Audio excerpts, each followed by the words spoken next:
자, 조금 보셨나요? 그 체크포인트 요거 구성 비율, 그러니까 총계 100분율이라고 했는데 이건 그냥 %거든요. 그래서 그냥 여러분들 보시면 될 것 같고 어려운 건 아닙니다.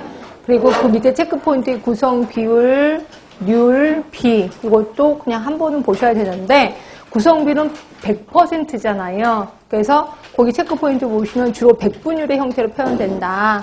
그럼 결국 단위는 없고 0에서 1 사이의 가격을 갖겠죠. 그러니까 1이라는 건 100%를 얘기하는 거고.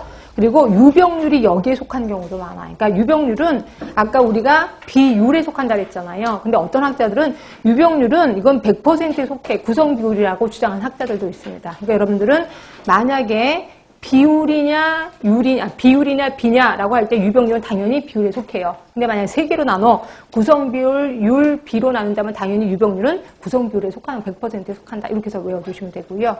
자, 그런데 비해서 율입니다. 그러니까 율은 분모의 시간이라는 단위를 가지고 같은 0에서 무한대의 값은 0에서 무한대의 값을 지녀요. 무한대입니다. 근데 율이, 비율이 마이너스 몇 퍼센트 이렇게 나오진 않아요. 그렇죠? 이렇게 해서 아시면 되고, 발생률, 발병률, 2차 발병률이 여기에 속하는 거고요. 자, 비는 조금 전에 배웠던 상대 위험비, 교차비, 규정 위험도 이런 것들이 여기에 속한다라고 보시면 되고요. 자, 그럼 이제 질병 관리로 들어가겠습니다. 자, 질병 관리 요거는 한 번도 문제 나온 적은 없는데 그래도 혹시 아셔야 될 것 같아서 일단 제가 얘기를 합니다. 처음부터 세균이라는 걸 몰랐을 거 아니에요. 그럼 예전에는 병은 도대체 왜 생기는 거야? 라고 생각을 하게 됐겠죠. 그래서 봤던 게 제일 처음이 정령설 시대입니다. 정령설.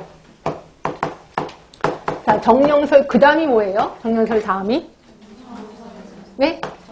점성설이에요. 점성설. 그 다음 장기설 나오고 그 다음에 접촉감염설 시대. 접촉감염설 시대.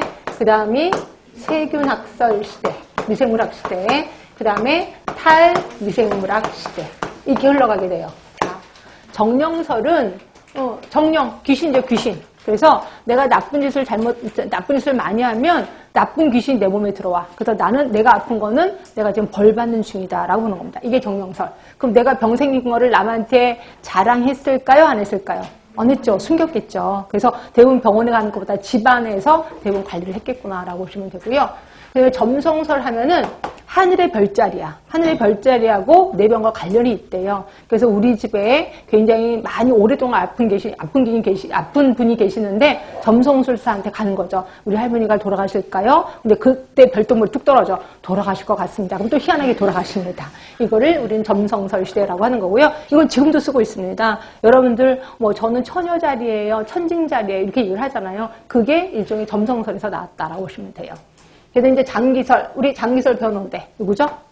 히포크라테스. 그래서 더러운 공기가 내 몸에 들어오면 병에 걸리더라. 그래서 만든 병이 뭐라 그랬죠? 말라리아라는 병도 있다라고 얘기했었습니다. 그리고 접촉 감염설 시대 하면은 환자와 접촉한 사람이 병에 걸리는 거죠. 환자 접촉을 하면 병에 걸려. 그래서 그때 당시에 메독이 그랬습니다.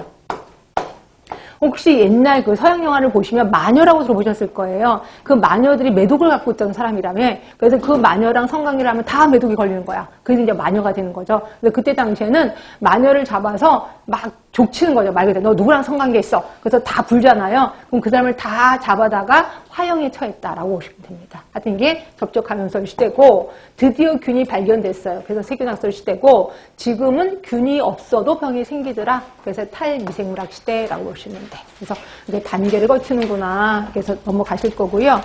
자, 그 다음에 감염성 질환. 그래서 이거는 그냥 낱말 뜻풀인데요. 거기 218쪽 밑으로 내려가시면 돼. 현성 감염이 있고 또 하나가 불연성 감염이 있습니다. 그러니까 현성 감염 하면은 증상이 있는 거. 근데 불연성이면 증상이 없는 것이라고 보시면 될 것 같고요. 요것도 한번 전체적으로 정리를 좀 합시다. 자, 일단 우리는 환자가 있고요. 환자가 있고 또 하나 보균자가 있습니다. 좀 정리하겠습니다. 환자하면 아까 만 대로 현성 감염자가 있고 또 하나 불연성 환자가 있어요. 자, 현성이 많을까 불연성이 많을까? 여러분들은 불연성이 훨씬 많습니다. 불연성이. 자, 그런데 불연성이면 증상이 거의 없는 거예요. 아예 없는 건 아니고 거의 없다고 보시면 돼. 근데 내가 증상이 없는 것처럼 느껴요. 그냥 약간 피곤하긴 한데 그렇다고 내가 아픈 건 아닌 것 같아 라고 느끼는 게 불연성이라고 보시면 되고요. 이러다 보니까 생활 환경 반경이 넓어요. 여기도 가고 저기도 가고. 결국 균은 뿌리면서 돌아다니는 게 불연성. 그래서 우리 역학으로 볼 때는 현성보다는 불연성을 조금 더 중요시 여깁니다. 우리 주 대상이라고 보시면 되고요. 자, 그런데 그래서 보균자는 균을 갖고 있는 사람이야. 그럼 여러분들은 환자하고 보균자의 차이점을 모르겠어요 라고 하는데 환자는 그 균이 들어와서 내 몸에 어떤 영향을 미쳐. 그래서 내 몸의 검사 결과 보면 그 검사 수치가 다 달라요. WBC 수치가 올라간다거나 이러거든요.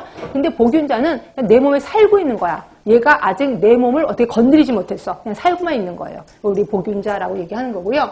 그래서 보균자는 절대 증상이 없습니다. 본인도 증상이 절대. 내가 내 몸에 균이 나온다고? 난 모르는데? 이런 경우가 많아요. 그런데 이 보균자는 크게 다시 넷으로 나뉘어요. 하나가 회복기 보균자, 또 하나가 잠복기 보균자. 자, 처음 오신 분들은 보균자가 어디 있을 겁니다. 뒤쪽에 가시면 있을 거예요. 221쪽에, 222쪽에 가시면 있을 거예요. 222쪽에 좀 보시면 돼요.